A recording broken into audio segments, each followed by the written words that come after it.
Hello, everyone, and welcome to the Melanoma Research Foundation's Ask the Experts series. So excited to kick off 2023 for our year-long educational programming that we call Ask the Expert. My name is Kylie Lapira. I'm the CEO of the Melanoma Research Foundation, and we are so pleased to have so many of you join us online today for our webinar entitled A Year in Review, looking back at 2022 and the research updates that are impacting the melanoma community. Our goal today is to provide some really exciting breakthroughs in research that happened last year that were presented at major scientific conferences that directly impact melanoma patient care and the treatment options that are either available now or could become available in the future. This session will include information on FDA-approved treatments, as well as exciting clinical trial results that were presented at conferences like ASCO, ESMO, and SITC. Our mission here at the Melanoma Research Foundation is to eradicate melanoma by accelerating research while educating to and advocating for the melanoma community. We know that education is critical for patients making informed decisions about their care. We're grateful to Iovance Biosciences for their generous support of this webinar series and their investment in the MRF's mission.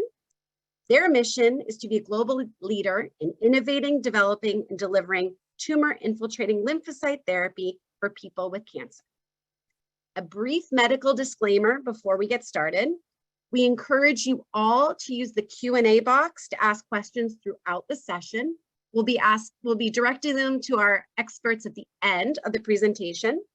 The information that will be presented today is for educational purposes only, and any individual treatment questions should be directed to your healthcare provider.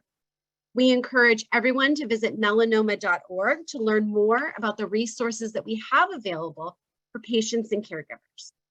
Also, this session will be available on demand following today, and will also be streamed via our social media channels. So today I'm really excited because we are joined by two physicians who are leaders in oncology and melanoma care, and they're going to take us through the exciting updates that were released last year. Our first speaker is Dr. Kim Margolin. Dr. Margolin has had a long career interest in cancer immunotherapy and in adult solid tumors that are responsive to immunomodulation, particularly melanoma and other skin cancers. Dr. Margolin's principal research interests are translational and clinical investigations in the immunotherapy of advanced melanoma, with a particular focus on the investigation and therapy of metastases to the brain, which is the greatest threat to survival and quality of life in melanoma patients. Our second speaker is Dr. Adil Dodd. Dr. Dodd is an oncologist who specializes in melanoma and other skin cancers. He is co-director of the Melanoma Center at UCSF Health. In addition to caring for his patients, he directs research to better understand the biology of melanoma and to develop new treatments. He has developed and led many clinical trials that expanded the use of gene therapy in melanoma. The complete and illustrious bios of both of our speakers will be available on our on-demand platform for viewing after today's session. So with that, I'm going to start off with Dr. Margolin, who's going to take us through the first half of 2022 and the many breakthroughs in the melanoma research space. So with that, Dr. Margolin, I will turn it over to you. Thank you, Kylie. Those were lovely introductions. And here will be shortly my slide set. So I'm going to try to go through a few of what I consider the important highlights, some of which were assigned to me and some of which were those that I picked out from ASCO. I'm going to go fast because there are several to cover and about 16 slides that I've selected to essentially enhance and try to explain the things that I'm going to talk about. But I will try to leave enough time at the end for questions because I don't know the level of the audience, and I don't want to shoot too high or too low. I tend to shoot a little too high, assuming everybody's been through graduate school in biochemistry. So with that, I'm going to start with what I would consider the rarest disease among those variants of melanoma that we see in differing amounts depending on where we work. So I'm going to guess that my colleague Adil is probably far more experienced in treating patients with uveal melanoma than I am, because of where he's working in San Francisco, at a place where there's a lot of attention to eye malignancy, whereas I'm next to UCLA, where they do all of that work. And so here at St. John's, we don't see it. Nevertheless, we follow the literature and the advances in the field. And one very large advance in the field in the last year and a half was the development of a very unique, which I'll show in the next slide, a very unique bispecific molecule that appears to overcome at least some of the traditional historical difficulties with treating uveal melanoma with any therapy, and in particular with immunotherapy. So just by way of biology, uveal melanoma is wired very differently than cutaneous or mucosal melanoma, making me sometimes wonder if it's really a melanoma or whether it's really a tumor by itself. Unusually, it does not tend to disseminate widely and what I would consider indiscriminately the way cutaneous and mucosal melanomas do, but when it spreads, it almost always spreads to the liver, whether that is by some secret tract that goes between the eye and the liver, quite unlikely, but far more likely to be some kind of an association between the biology and the surface of the tumor cells and those of the liver microenvironment. It's been almost impervious to any therapeutic agent, whether it's chemotherapy, immunotherapy, whether it's delivered in the liver or systemically, et cetera. And there doesn't appear to be a familial or genetic contribution in uveal melanomas, maybe a little bit. The data, I'm sorry, I sort of tried to shorten the slide. So the data are shown on the right side. Maybe I'll go next to the picture, and then I'll go back to the data. The drug is called tebentafusp, but it's also called Kimtrac. They named it after me. That was very kind. And what it is it's a bispecific molecule or a bifunctional molecule that on one end is a T cell receptor for GP100, which is a very broad, not at all personalized antigen on most melanomas and some other tumors. And the peptide from the GP100 binds to a very specific HLA or tissue type A0201, shown here, sorry. And on the other end, it binds to the T cell receptor that's unique for that particular portion of that particular protein.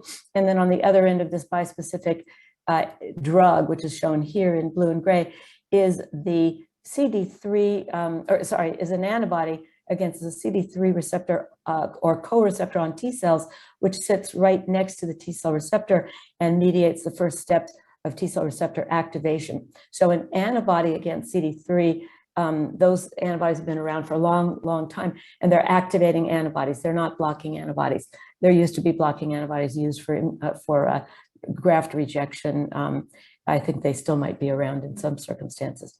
So going back to the data, the trial was a randomized trial of this tebentafusp versus best choice by the physician, and the data or the observations were that it appeared to induce a potent immune response against metastatic uveal melanoma. Here are some of the correlates I'm not going to go into right now. There isn't enough time, but the conclusion is that this is really the first soluble T cell receptor slash CD3 bispecific fusion protein to demonstrate anti-tumor activity in a solid tumor. So we already have this in leukemia in the form of blinatumomab, and there's many others in heme malignancies that are coming out, but I think we'll be there very soon in solid tumors as well. And the extension of these trials, I don't remember whether the whether the approval was an accelerated approval, which would require post-marketing larger studies. But I suspect it was because the trial itself was very modest in size. It's only like 100 patients. So the conclusions the trial data are also shown here, where it wasn't so much the response rate, which was quite modest, but it was the survival difference between the tebentafusp in the sort of orangey and the best choice of therapies in the dark blue, which is shown here. And it's quite unusual to see. Often we see a difference in response rates, but not in survival, or in progression-free survival, but not in survival for many reasons. And so this is quite gratifying. So I'm going to move on to quick coverage of the so-called Relativity 047 trial. Trials that you see called Checkmate come from Bristol, and the ones that are called Key something are using pembrolizumab from Merck. And what I'd like to just point out is that immune checkpoint inhibitors as monotherapy, or now mostly in combinations, the statement was contributed to, but I would just change that to fomented really a revolution in treatment outcomes for patients with advanced melanoma, as well as other diseases, of course, which we won't be covering. So we won't go through these data on Checkmate 067. I'm assuming this audience with this kind of an interest would already be aware of this study that's several years old now. We'll see some of the data from it in comparison trials as we go through these slides anyway. So this one was called Relativity because relatlimab is the name of Bristol's anti-LAG3 antibody, and of course, nivolumab.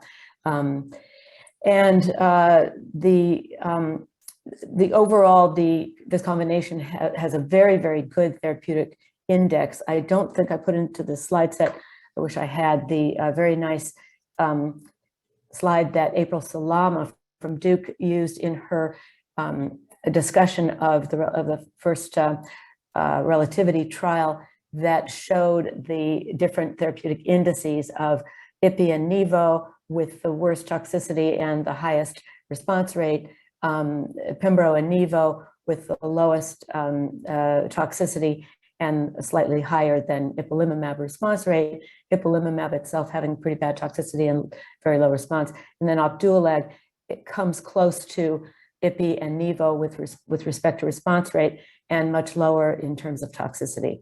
So you'll just have to imagine the slide that I just verbally showed you. So at a minimum follow-up of about 9 months of progression-free, in accordance with the blinded independent committee of response or something like that, the hazard ratio for progression-free survival for Rela plus Nivo, which we now call Opdualag, and I don't know if that's the generic or the trade name, to be honest with you, it's the only name I know, is 0.78. So that's a pretty impressive hazard ratio. And for overall survival, also in the same range, just barely crossing 1. So it just barely quite didn't meet the p-value. My thing is blocking here, but the objective response rate difference was around 10%, 43 versus 33%. It's a little low for single agent PD-1 blockade at 33%, but that's just what happens when you start doing trials and adding more patients and doing them with bigger groups. You get a more of a sort of a real world take on the response rates. And then only 21% grade 3 and 4 treatment-related adverse events, and 11%, which is the standard rate for single-agent nivolumab. So in summary, Relativity 047 met its primary endpoint and demonstrated a superior progression-free survival benefit over Nivo, remaining consistent with longer-term follow-up. These slides were actually taken from a follow-up presentation by Hussein Taubi from MD Anderson, and progression-free survival, overall survival, and objective response rate also all favored nivolumab and Rela over Nivo across, as well as across the key subgroups, which were seen in a forest plot where we break out each of the subgroups to look at whether there's one subgroup that benefits the most or the least But of course, those are all exploratory because those subgroups are all too small to make any conclusions on, and they're unplanned analyses, really.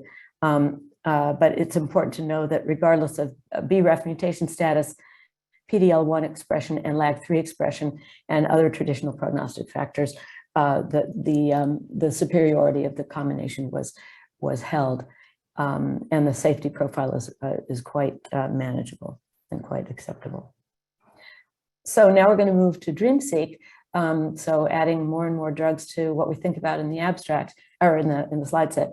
So DREAMseq wasn't originally called DREAMseq. It probably had many names, and most importantly, it had two different, very dramatically different iterations because it was written so long ago. Originally, it was written as a single agent versus a single agent, either BRAF inhibition versus ipilimumab, CTLA-4 antibody.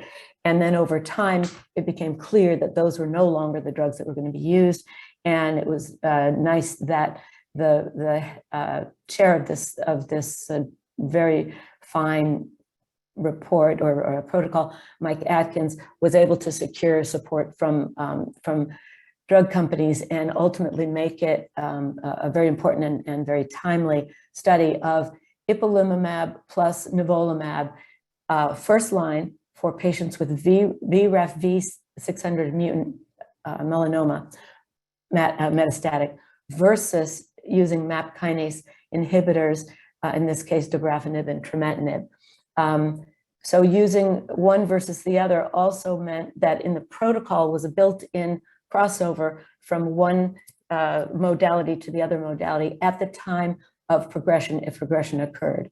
So 50% of more or less of patients with cutaneous melanoma have a BRAF mutation driver, and most of those, around 70% of those, are V600E. There are a couple of others that also respond a little less well to those MAP kinase inhibitors, but the response rate is very high initially. Combination IPI and Nivo is superior to either one, as per the 067 and other trials. And at the time, at just 2 years ago, about half, I think this was by a survey of patients with BRAF mutant melanoma and metastatic disease, were starting with MAP kinase inhibitors, and a quarter were starting with Nivo and Ipi because it's hard to give, it's hard to receive, and many docs just use a single agent. Or I would like to think patients were going on clinical trials, but we know, unfortunately, that's not accounting for more than a few percent. And we did not have, importantly, we did not have prospective phase 3 data for which approach, either starting with Immuno or starting with MAP kinase, was better. There were data that, lots of retrospective data suggesting that Immuno first was better, but they're very different patients, and most of us were pretty skeptical about the validity of those data. So, sorry, this is animated. So this in 2015, which was probably about the time the current version of the study was started, is shown here. And sorry, to get through the labels. So which is preferred. So what happens with in general with MAP kinase inhibitors is that you have initially a very high response rate and proportion surviving, because just about everybody responds to those. But then over time, the curve drops. Whereas with immunotherapy, you initially have some substantial loss to the loss of responsiveness or to delay of responsiveness. But then over time, you get more of a plateau. And so it's really important to know, how to deal with this and how to deal with this. And this is would be, I think, the historical. So DREAMseq is shown here. I won't belabor that because I already told you how it worked. And here is the curve, and it looks just like what we just saw in the schematic form. So the dab-tram arm is way out in front at the beginning, and at the beginning, the Ipi and Nivo arm is falling down much faster, but then they cross. And then the Ipi and Nivo, eventually, if you will believe me on this Kaplan-Meier plot, which is always kind of sobering, it does plateau out. And with, I think with time, the plateaus are pushed more to the right. And then as you see, the dab-tram arm is falling and falling. Now, it's been pointed out that we also see a plateau in MAP kinase inhibitors, but it's harder to find those plateaus. And I think we're all a little bit cautious about them, but because we know from people like Adil and others who work in the lab that the mechanism of resistance to these drugs occur very early and very often, and they're very, very hard to overcome. The overall survival curve looks very similar, except that the plateaus are much higher. These are patients who, were healthy enough to go in a trial where they might be randomly assigned to Nivo and Ipi. So I'm going to, ask you to take my word for it that this was a pretty healthy group of patients. So that's good. We can then cross them over or learn what the natural history is. Okay, now I'm going to move to adjuvant pembrolizumab in stage 2B or 2C melanoma. Try and pick up the pace, not take up all the time. 2B and 2C are weird, mysterious substages of 2, which have a very high risk of relapse and do worse than most 3As. And this study was done with somewhere around 950 patients and led by Jason Luke and Georgina Long, respectively, in the US and Australia. And there was a first analysis and a second analysis over time. But the most important thing, so this was single agent pembro, which we routinely use for the high risk stage 3 patients. And the hazard ratio was exactly the same as what we see with stage 3 patients, 0.6, 0.65, with a very good p-value for progression-free or relapse-free survival. It's remarkable that the curves don't look all that different, but they don't cross till the very end, and this is probably not that important. And it's just that there's been such long follow-up now, 39 months, and it's always important to look at the distant metastasis-free survival, which also looks pretty much the same with the hazard ratio is, again, the same at 0.6. And finally, this, without any frills, is the slide representing the data from SWOG or S1616 led by Ari Vanderwald, where the study was responding to the difficulty in knowing what to do with patients whose melanoma either responds to and then relapses following, or that never responds to first-line PD-1 based therapy if they haven't had CTLA-4. So probably the commonest out in the community. And so there had been some look-back data suggesting that Nivo and ipilimumab was better than just switching over to ipilimumab, which, when it's used first line, it's only about a 15% drug with a little bit of a plateau. So this randomized trial was a 2-to-1 randomization.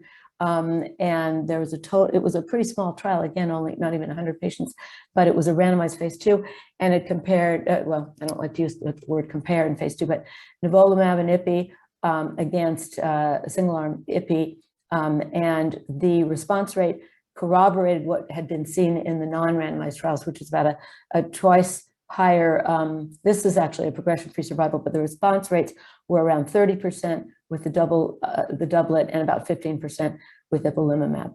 So that's, still better to put a patient on a clinical trial, and we don't know what's going to happen with Opdualag or other combinations, but it was very gratifying to see this result. So I'll stop now. I'm sorry, I probably went over my time, and turn over to Adil. Thank you. Oh, I got to unshare. Sorry about that.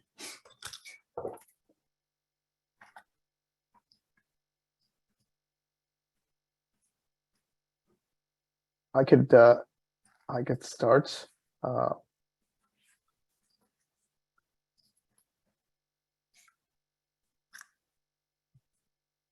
Yeah, so really exciting advances this year, and really interested to see Kim's slides, which kind of represent the highlight of the year. And so I just picked some interesting studies that were presented at ESMO and SITC just to give you guys a flavor of what's going on.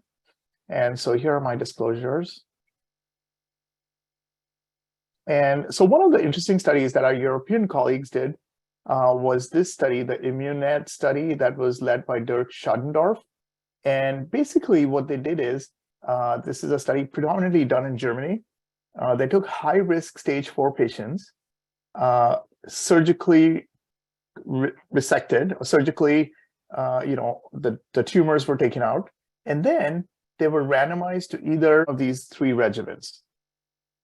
And what they found was, which is not totally surprising, but still interesting, is that a lot of the benefit that you got was accentuated by the ipi-nivo ipilimumab plus nivolumab combination. And so here you could see that, and here they stratified patients by BRAF. So the BRAF wild type patients are shown here, and BRAF mutated patients are shown here, and essentially showing that you get more benefit in patients who are stage 4 NED if you give them ipi-nivo. Now, granted, this is a small study, and a lot of the caveats that Kim mentioned are even more applicable here. But it seems like you get a lot of benefit, especially in the BRAF mutated patients, from ipi-nivo treatment. And then when you look at overall survival, again, it's not statistically significant. The p-value is 0.13. So it seems like all these arms, although they look different, they're statistically not different. But it seems like there's a trend maybe towards benefit on the ipi-nivo, if I can say that, but interesting that the recurrence seem significant.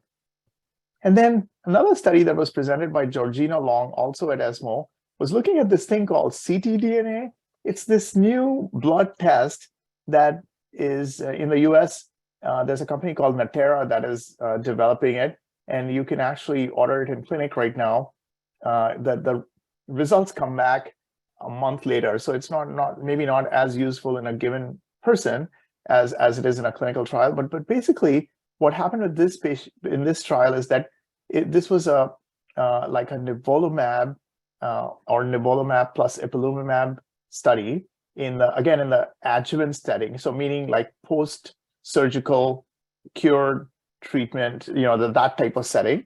And essentially what it's showing is that if you, and here are all of the keys, if you had just nivolumab, and if you were ctDNA negative, that's this green line here, you could see that you did pretty well. And if you were ctDNA positive, that's the dashed lines, you had a much higher chance of recurring. Now, you might notice that the green and the reds don't show a lot of difference, and that's because this trial overall was negative. So basically, the ipi-nivo did not show a benefit over nivolumab alone as a post-surgical treatment, as a preventative treatment.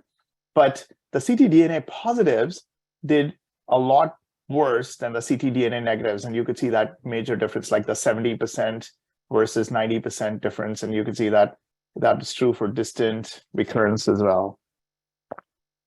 And this is kind of complicated and I think hard to really follow.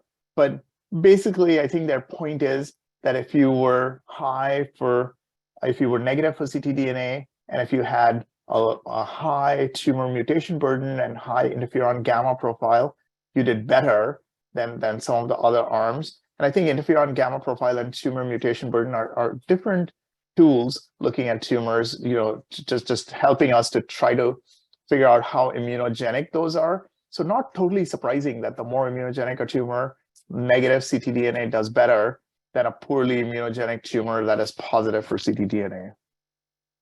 And then I thought this was a very interesting study too. It's called Pivot 001. And it looked at a drug called Bempeg, which is basically IL-2, which is joined with a molecule of antifreeze. That's what polyethylene glycol is.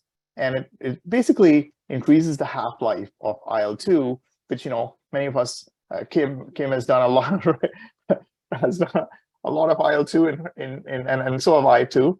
But I think Kim more so than me. But, the study was led by Adi Diab, and so basically combined this Bempeg drug with nivolumab versus nivolumab alone for patients with advanced melanoma. So lots of high hopes for this study, I want to say. Many of us thought this would be positive. And here's the design. patients were randomized to either this Bempeg drug plus the nivolumab given every 3 weeks, or just nivolumab by itself given every 3 weeks. And unfortunately, not only was it negative, but it was actually worse than negative, if such a thing is possible. That green line there, that's the control arm. And so that's the nivolumab arm. And the brown line is the experimental arm. Usually you want to see this brown arm over here, like Kim was showing in the DreamSeq trial and some of the other trials. You don't want the control arm to outperform the experimental arm, and that's what happened here. And that's what this hazard ratio 1.09 shows. That basically says that the experimental arm was 9% worse than the control arm. So not something you want to see in a clinical trial. And overall survival wasn't really different. The Nivo arm is that turquoise line, and the brown is the Bempeg. So really, overall survival not significantly different. And so a negative trial and kind of disappointing. Now, how did that happen? How could you take a drug that's active, combine it with another drug that's active, and then end up with like a big fat zero? I think the answer is still being deciphered. I don't have a great explanation for why this trial turned out to be negative, but maybe something Kim has thoughts on. So another interesting trial that was presented by Omid Hamid, our colleague in LA, was this new Immuno drug, kind of similar to the Kim track, and maybe this is going to be called Mark track, just to keep up with the Immunocore plan. But yeah, it basically, just like Kim was saying, instead of targeting GP100 here, they target PRAME, which is like a protein antigen that is present in melanoma, but not in your melanocyte, your pigmented cells. So it's specific for cancer, but not. It's one of a family of antigens like GP100 that's known as cancer testis antigens, that's present in growth cells and stuff like that. And so they looked at uveal melanoma, they looked at skin melanoma, cutaneous melanoma. They also looked at other trials, people with lung cancer, triple negative breast cancer, and ovarian cancer. And all these lines going down, these are waterfall plots. So you want to see bars going down. And so here you can see that uveal melanoma, it seemed to have some responses, and skin melanoma, it seemed to have some responses, and relatively modest responses elsewhere. But interesting that you're seeing these responses in patients with even with prior to tebentafusp. That's the Kim track that Dr. Margolin was just talking about a second ago.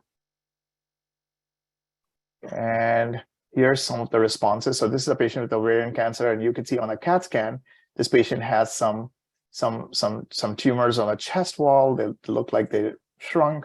This is a patient with uveal melanoma, which, as Dr. Margolin was saying, mostly liver metastases. That's typical, and you could see that some of these liver metastases seem to shrink down. And then another important trial done by SWOG, presented at ESMO also, was by Sapna Patel, our colleague at MD Anderson. And basically, she is studying this really interesting concept of doing immunotherapy prior to surgery, not after surgery, but prior to surgery. And there's a lot of data that may be the better way of doing immunotherapy, pre-surgically, not post-surgically. But until now, nobody's really done a randomized study. And so a lot of the studies have been, hypothetical, retrospective comparators where we can't really say confidently what's better. So in this study, it's also known as SWOG 1801 or S1801, patients with melanoma, bulky lymph node melanoma, like in your armpit or in your groin, randomized to either surgery followed by pembrolizumab or Keytruda, or in this other arm, Keytruda followed by surgery, followed by more Keytruda. So you'll notice that there's 3 + 15, that's 18 cycles. So that's the same in both arms. Surgery is the same in both arms. It's just the order that's shifted. First immuno, then surgery, then more immuno, or first surgery, and then immunotherapy. So that's the only difference. And lo and behold, neoadjuvant therapy is a lot better than adjuvant therapy. So this neoadjuvant is where the immunotherapy was done pre-surgically. Adjuvant is where the immunotherapy was done post-surgically. So really, the only difference is the order of immunotherapy. And you can see the hazard ratio is 0.58, meaning that this was 42% better than this arm. And you can see, just looking at the curves, you want to see these curves separate, and you can see how separate those curves are, right?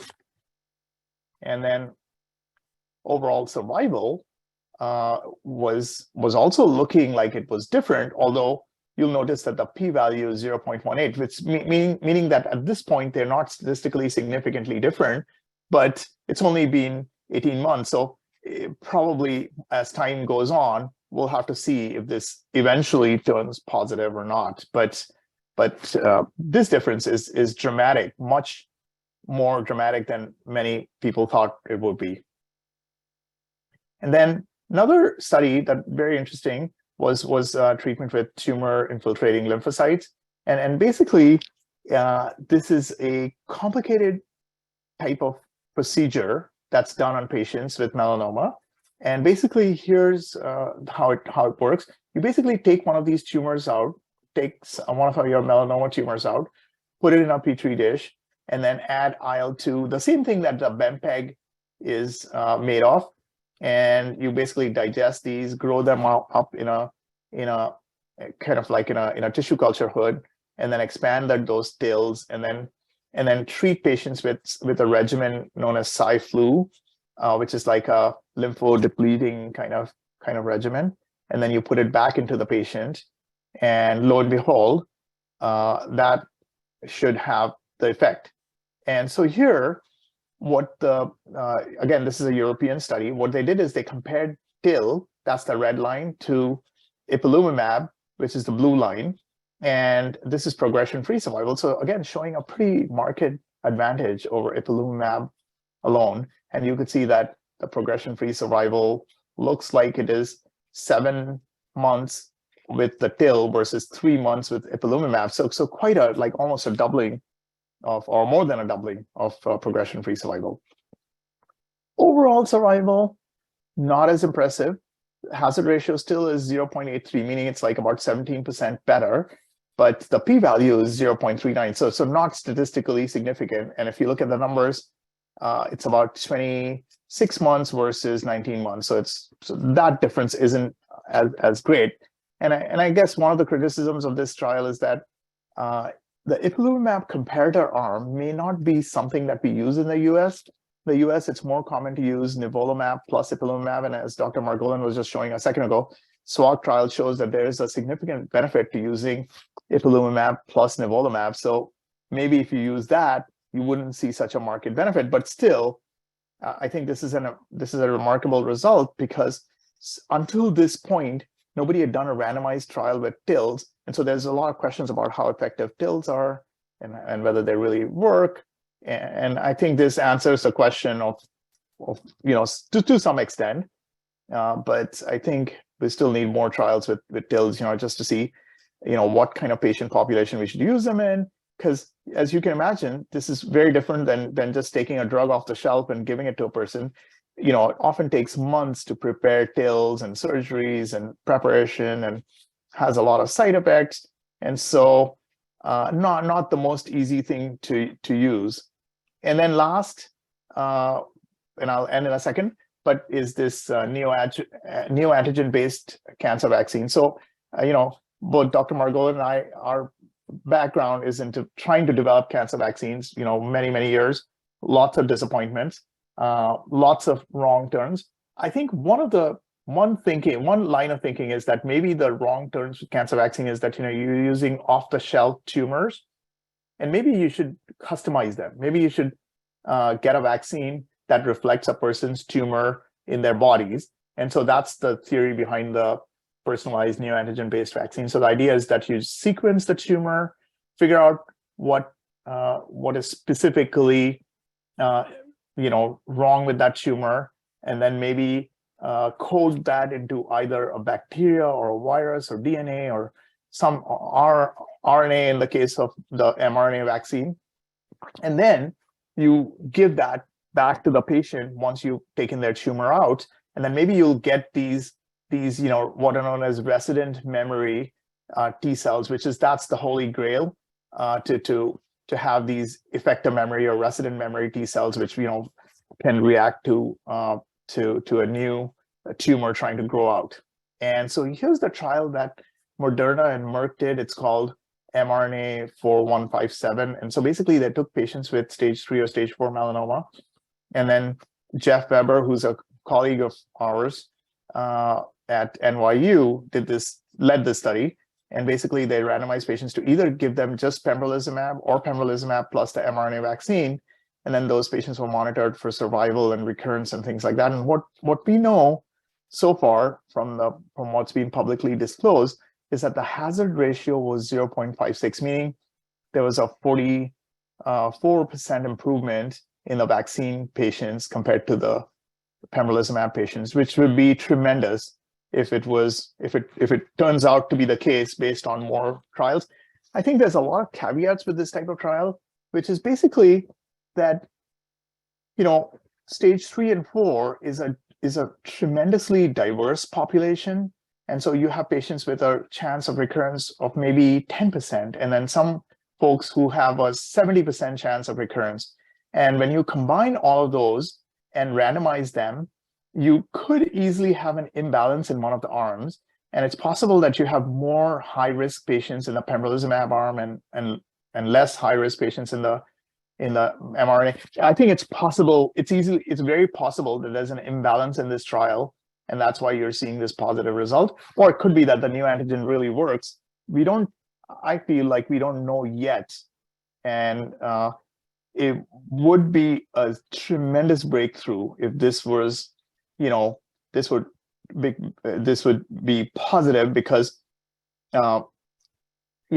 vaccination has been, for cancer vaccines have been such a holy grail. And if something like this could be positive, anybody could avail of this, and it would just transform our field. But we'll have to see, I think, when this trial is repeated in a large number of patients. This trial had 157 patients, which is fair size, but for this type of trial, it's not a very large trial.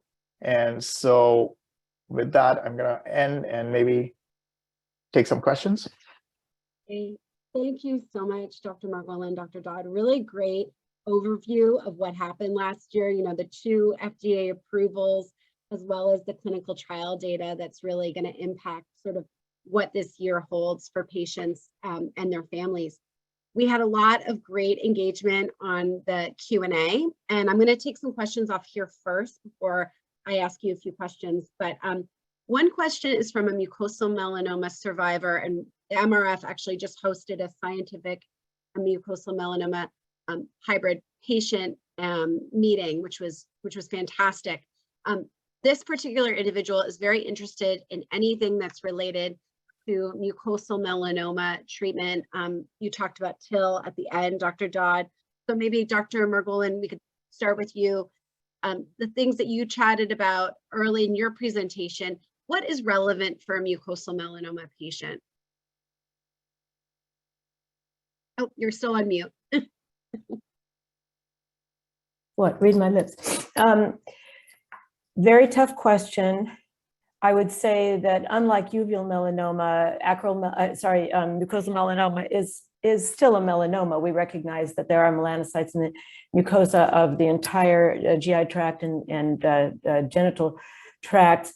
And but again, like uveal melanoma, it's wired somewhat differently, not quite as much differently as uveal is.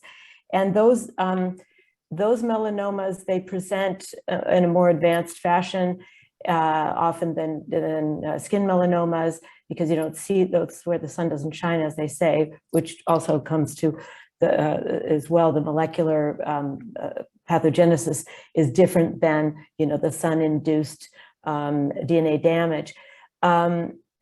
There's just beginning to be a little bit of data suggesting that if you combine a little bit of immunotherapy with some of the kinase inhibitors that are used for many other tumors because of various surface receptors whose signaling they can inhibit, that might show promise in mucosal melanomas.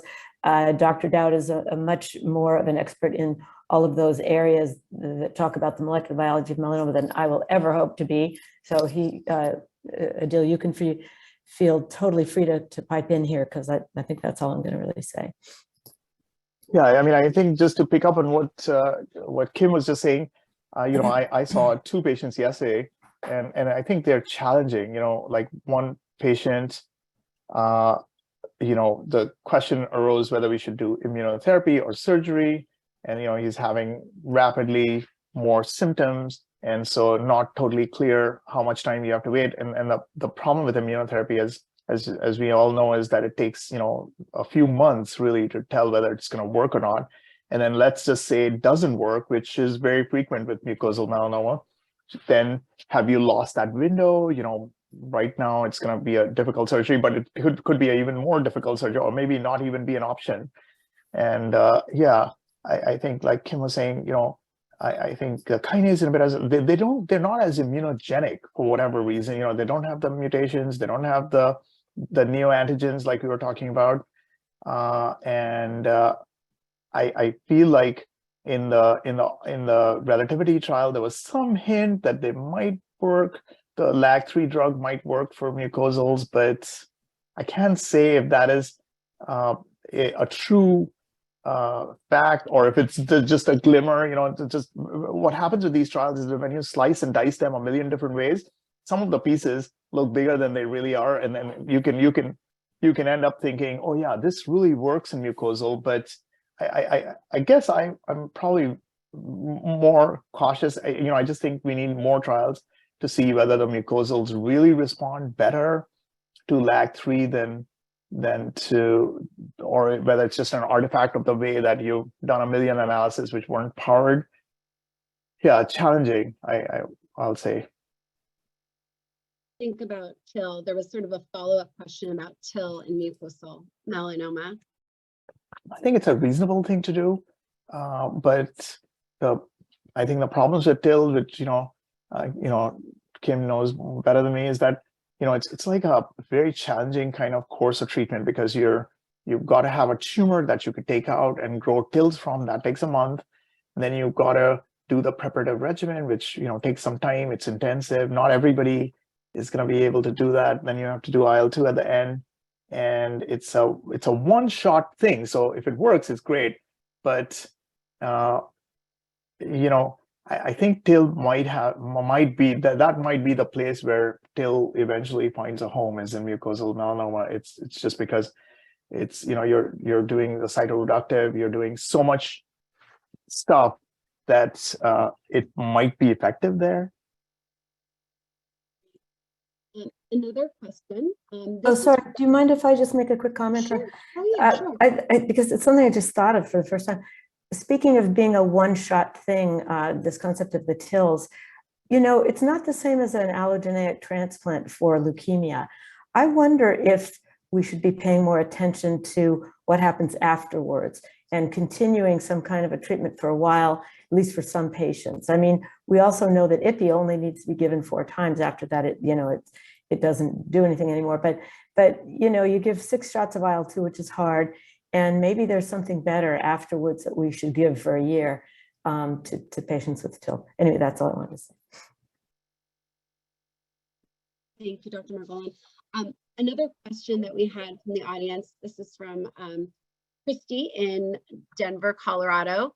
She says, Dr. Dodd, wonderful to see you. Thank you for your continued studies and dedication. Would the blood tests that you mentioned be beneficial for survivors of melanoma or for those who have melanoma in the family? If so, what do the results indicate? Hi, Christy. Hope you guys are having a lot of snow and stuff.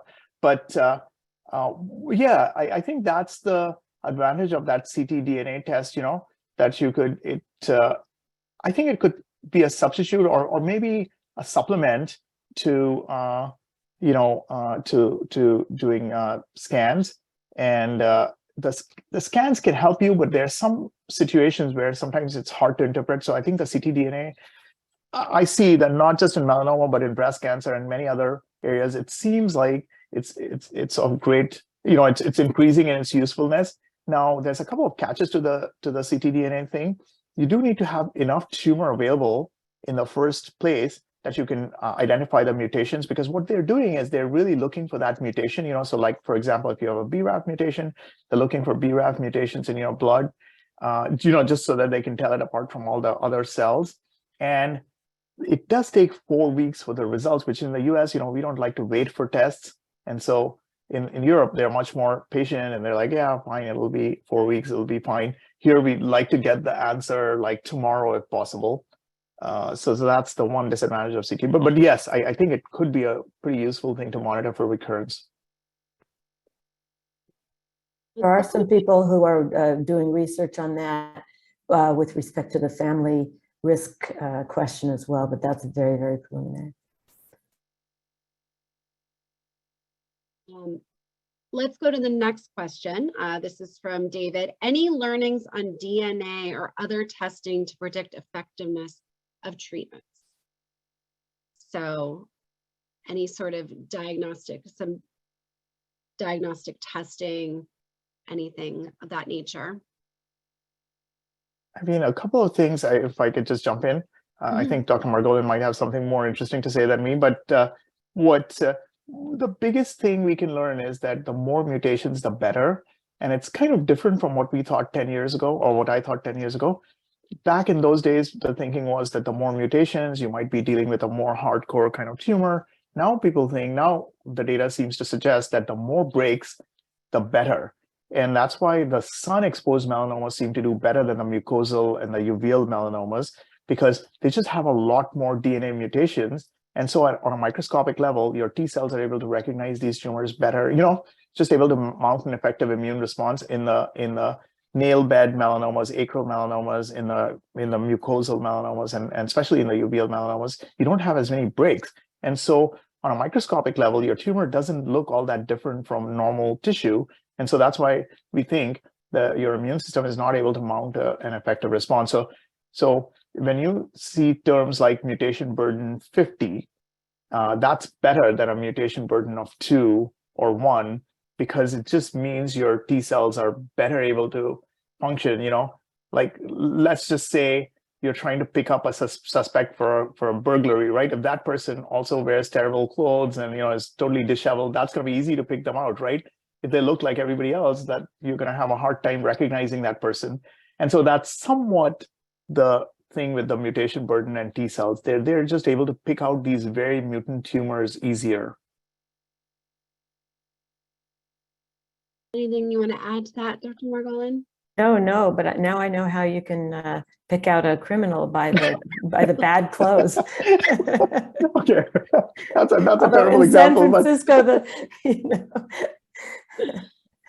another question, and this will probably round out the Q&A. Well, 2 more questions, and then we'll have to end. But question from Adriana: with immunotherapy, NIPI-EVA, what is the time for response? Is it typical to see progression at first, or not see a change until after a few treatments? Want me to take a shot at that one? It's you got to think about those curves and the fact that those sharp curves going downward for the immunotherapy represent the fact that many patients don't respond right away. But yet, they tell us, and we see that that's the case, but there are occasional patients who respond really quite quickly, but I think they're more, the ones that we remember because they're so unusual.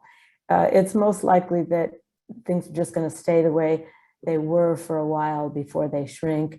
And there's also this concept of pseudoprogression that is growth of the dimensions of a tumor before shrinkage. So you can't call somebody having pseudoprogression until after the fact, until after you know that the tumor grew and then shrunk. And it's talked about a lot more than it actually happens, but the concept is that either the tumor is still growing while the immune system is getting geared up to kill the tumor cells, or that the growth represents infiltration of the tumor by these cytotoxic effector T cells, and that what appears to be the growth of tumors actually, partly lymphocytes. So those are all the concepts we use, and I don't know whether we'll have, in the future we'll have drugs that work faster, and therefore we won't have to deal with all these puzzles. Final question. I think it's really important. What can patients look forward to this year? What are some promising things on the horizon that you think will benefit patients in 2023? I think that one goes to Adil. Well, a lot of things. I mean, I just to not to be overly Pollyanna here, but and overly enthusiastic, which I'm guilty of, is I think with a lot of these checkpoints, I feel like, and I'm talking about things like LAG3, which Kim was talking about really beautifully, but also like things like TIM3 and 4-1BB and some of these other checkpoints that maybe in the past we thought, is that activity really rising to the level of exploring, or is it not going to be enough? I think one of the things that people, or I learned anyway, from the LAG3 experience is that it really did work well in the second line setting, but in the first line setting, it does seem to be successful. So there's a lot of drugs similar to LAG3 that are basically these T cell checkpoints, myeloid checkpoints, macrophage checkpoints that probably are going to be effective. And like Kim was talking about KIMTRAC, I don't see any reason why the PRAME thing couldn't be just as effective. You're just targeting yet another melanoma antigen, and Seagen has other molecules that are targeting other, I'm blanking on exactly what, but these same principles, I think, can be applied across the board. And I see no reason why eventually of the melanomas that are T cell infiltrated, the ones that are hot, that are immune active, I feel like most of those, maybe all of those at some point will have a response. Now, I think there are those hardcore, the uveals and the mucosals where we honestly don't know what the path forward is. And I think that is still going to need some basic science understanding, which we unfortunately don't today have. And then the BRAF resistance, which you guys were talking about just a minute ago, which I think also is a difficult issue, which I feel like there hasn't been a breakthrough in the last 10 years on this subject. But for immunotherapy, I feel like the novel checkpoints, that might be. And then if the new antigen vaccine actually is, if that's a breakthrough, I think that's going to transform everything. Because if you could do that, I think I would get a vaccine, even if I don't even have, but why not? It's, seems like such a no-brainer. Great. Well, thank you so much. There are a couple of questions we couldn't get to, but we'll answer those offline because we are up at time here. But I would like to just thank you both, Dr. Margola and Dr. Dodd, for spending time with us.